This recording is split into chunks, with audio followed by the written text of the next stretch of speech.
नमस्कार, मैं नेहा पाल और आप देख रहे हैं धर्म ज्ञान। उत्तर प्रदेश के कुशीनगर से अंधविश्वास से जुड़ा एक ऐसा मामला सामने आया है जिसने सबका दिल दहलाकर रख दिया है। शायद ये खबर सुनकर आपका भी दिल बैठ जाएगा, क्योंकि ये सिर्फ एक वारदात नहीं बल्कि कलयुग चल रहा है इस बात का जीता जागता उदाहरण है।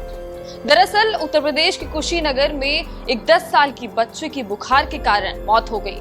बच्चे मुस्लिम परिवार से थी, इसलिए उसका शव 18 जुलाई को दफना दिया गया, लेकिन 21 जुलाई को उसकी कब्र से शव गायब था। 16 दिन बाद जो सच सामने आया वो आपके भी रोंगटे खड़े कर देगा। आज इस वीडियो में इस मामले से जुड़ी हर जानकारी आपको देने वाले हैं, तो सभी जानकारी जानने के लिए बने रहें हमारे साथ और देखिए इस पर हमारी खास रिपोर्ट।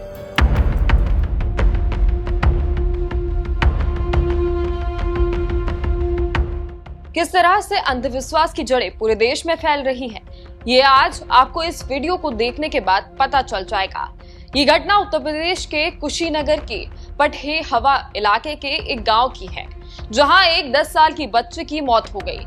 बच्ची का शव कब्रिस्तान ले जाकर दफना दिया गया, लेकिन 21 जुलाई को जब एक व्यक्ति ने देखा कि कब्र की मिट्टी हटी हुई है और उसमें से बच्ची का शव गायब है, तो पूरे इलाके में हड़कंप मच गया। जब ग्रामीण वहां पहुंचे और खुद ये नजारा देखा तो सब दंग रह गए। हर कोई यही सोचने लगा कि आखिर बच्ची गई तो गई कहां। पुलिस को इस घटना की जानकारी दी गई। पुलिस मौके पर पहुंची और मामले की जांच शुरू कर दी गई। कुछ समय बाद बच्ची का शव कब्र से लगभग 100 मीटर की दूरी पर एक सुनसान टावर की झाड़ियों में नग्न अवस्था में मिला। शव के पास एक बुर्का और साड़ी भी पड़ी मिली। इन्हीं कपड़ों ने इस तंत्र मंत्र की काली कहानी का पर्दाफाश कर दिया। अब लोग इस मामले को काला जादू और तंत्र साधना से जोड़कर देख रहे हैं।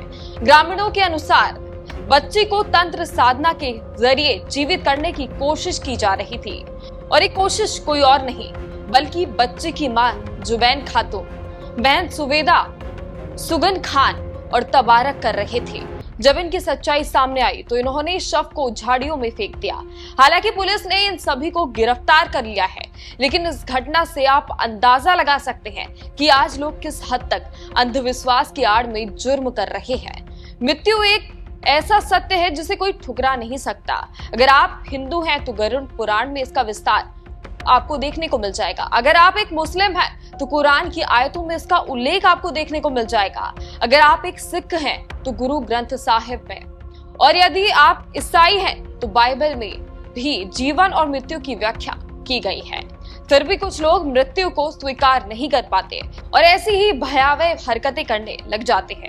आज आपको ये जानकारी देना सिर्फ हमारा काम नहीं बल्कि हमारा उद्देश्य है कि हम आपको अंधविश्वास की आड़ में पल रहे अपराधों से दूर रखें। देश के कई बड़े बड़े संतों का भी मानना है कि अंधविश्वास में उलझने के बजाय ईश्वर में आस्था रखें। प्रेमानंद महाराज जी ने भी अंधविश्वास को लेकर स्पष्ट कहा है, अंधविश्वास किसे कहते हैं?